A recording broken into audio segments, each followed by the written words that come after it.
Good morning बच्चों, very very good morning बच्चों। इस वीडियो लेक्चर में हम जो है बहुत बहुत इंपॉर्टेंट टॉपिक हम वो आपका डिस्कस कर रहे हैं और उसमें आप जो है आपके कॉमन सेंटेंसेस आपके भी आएंगे और आप ग्रामर भी सीखोगे इसके अंदर। ठीक है, डेली की जो इंग्लिश है, कॉमन सेंटेंसेस हैं वो भी और ग्रामर भी, और आप जो है उनको एडवांस लेवल पे यूज़ करना सीखोगे। और ये वाले जो सेंटेंस मैं आपको बताने वाला हूँ वो आपको बहुत बहुत you are going to like them. Okay, तो देखो आपने कहा कि अगर आप कहते हैं कि मोहन बीमार है तो हम कहेंगे मोहन इज इल। देखते रहना, मोहन इज इल, मोहन बीमार है।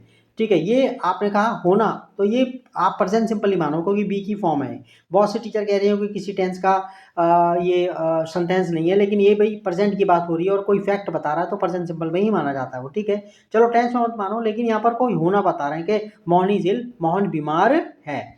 लेकिन अगर अगर मैंने टाइम जोड़ दिया कि मोहन 4 दिन से बीमार है, मोहन 4 दिन से बीमार है, तो आप जो है ना आपको बीन का इस्तेमाल करना पड़ेगा। क्या? और बीन एक्चुअली क्या है? वो बी की फॉर्म है। देखो बी की जो फॉर्म होती है प्रेजेंट में तो इज एम आर होती है, इज एम आर, और पास में क्या होती है? वॉज वर होती है। क्या होती है? वॉज वर होती है। लेकिन जो परफेक्ट है, परफेक्ट में बी का जो यूज निकलता है वो बीन वो थर्ड फॉर्म। ठीक है ना, प्रेजेंट में बी की कौन सी फॉर्म होती है? Is am are, is am are, is am are, और पास में क्या होती है? Was were. परफेक्ट यानी कि थर्ड फॉर्म जो है ना वो बी नहीं होती है। ओके, तो यहाँ पर अगर मैंने कहा कि मोहन इज इल, मोहन बीमार है, अगर मैं कह दूं कि मोहन 5 दिन से बीमार है तो उसके लिए मेरे को प्रेजेंट परफेक्ट टेंस लगाना पड़ेगा। जैसे मोहन 5 दिन से बीमार है, मोहन 5 दिन से बीमार है, तो होना सेंस के लिए तो आप बी लगाओगे। ठीक है, तो हम कहेंगे मोहन प्रेजेंट परफेक्ट टेंस में चला गया। मोहन, मोहन के हिसाब से हैज लगा प्रेजेंट परफेक्ट टेंस में। Mohan has been, Mohan has been ill, Mohan बीमार है फॉर 5 डेज, 5 दिन से। कितने दिन से? 5 दिन से। तो ये प्रेजेंट परफेक्ट टेंस में चला गया, हैज बीन इल, बीमार है फॉर 5 डेज। ठीक है, अच्छा अगर हम बात करें नेक्स्ट सेंटेंस में जो है कि मैं कहूँ कि पापा जो है ठीक है, फादर इज एंग्री, पापा गुस्सा हैं, पापा इज एंग्री विद मी, पापा मुझसे गुस्सा हैं, विद मी, पापा मुझसे गुस्सा हैं।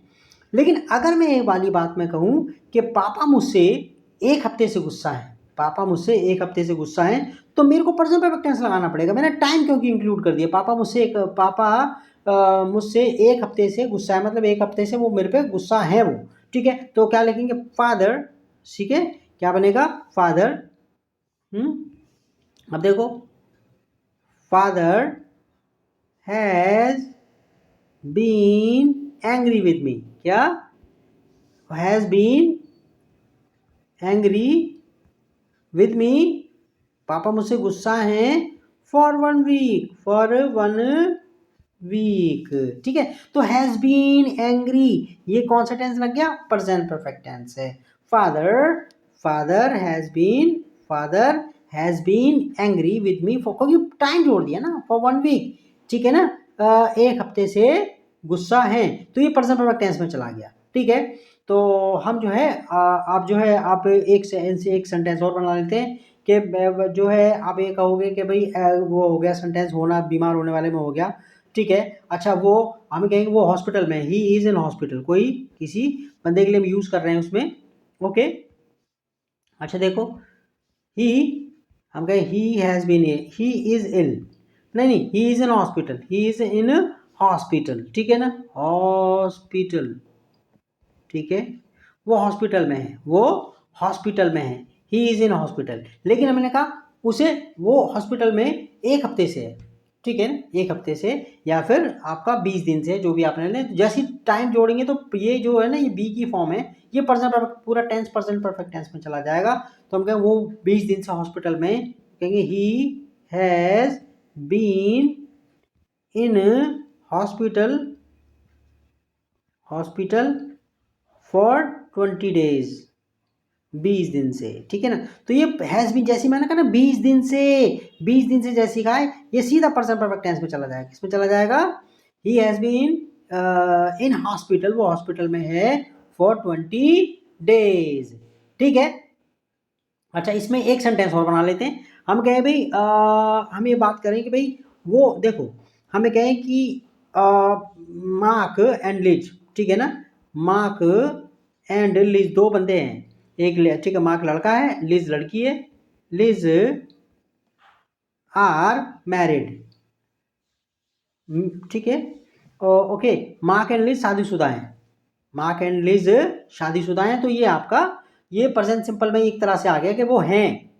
लेकिन अगर आपने कह दिया कि उनकी शादी को 5 साल हो गए हैं या वो 5 साल से शादीशुदा हैं, 5 साल उनकी शादी को हो गए, तो हम जो है ना हम क्या कहेंगे, मार्क क्या, Mark and Liz, present perfect tense में चला गया, 2 बंदे हैव लगेगा, फिर हैव बीन, अबे मैंने कहा ये फॉर्म चेंज हो जाएगी, है बीन, मार्क एंड लीज के हिसाब से हैव लग गया, प्रेजेंट परफेक्ट टेंस चला गया ना, ये कौन सा टेंस, जैसे आपने टाइम जोड़ा ना कि वो उनकी शादी को 5 साल हो गए, तो जैसे आपने कहा प्रेजेंट परफेक्ट टेंस में चला गया वो, तो ठीक है। और वो प्रेजेंट परफेक्ट टेंस में हमें पता है कि हैव का इस्तेमाल कब होता है, एक से ज्यादा जब होंगे तब हैव लगता है।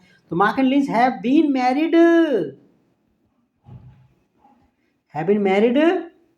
फॉर 5 ईयर्स, क्या, फॉर 5 ईयर्स, ठीक है। ओके, तो वो 5 साल से शादीशुदा है, मतलब 5 साल हो गए उनकी शादी को। अब मैं कहूँ कि भाई मेरी तो शादी हो गई है, आई एम मैरिड, भाई आई एम, मैं मेरी शादी हो गई है भाई, आई एम मैरिड। अरे भाई साहब मेरी शादी तो 10 मेरी शादी, ठीक है ना, मेरी शादी को तो 10 साल हो गए, मेरी शादी को तो 10 साल हो गए, मेरी शादी को 10 साल हो गए, तो आप कहेंगे I have been married, I have been married for 10 years, for 10 years, मेरी शादी को, I have been married for 10 year, 10 साल हो गए मेरी शादी को, 10 साल हो गए हैं। ओके, तो ये हमारे पास ये सेंटेंस आ गए हमारे पास, और ये नो मतलब में बता दिए मैंने, किसमें, नो वर्ब में बता दिए हैं, इस सेंस में, बी मतलब में। और अब मैं आपको एक वर्ब में और हैव में और बताऊंगा, ठीक है ना, हैव वर्ब में इसका यूज और बताऊंगा आपका। ओके, तो बस आप, ठीक है, ये चैनल को सब्सक्राइब कर लेना, देखते रहो वीडियोस, इंग्लिश सीखते रहो। Okay, bye bye, take care, ठीक, बाय बाय।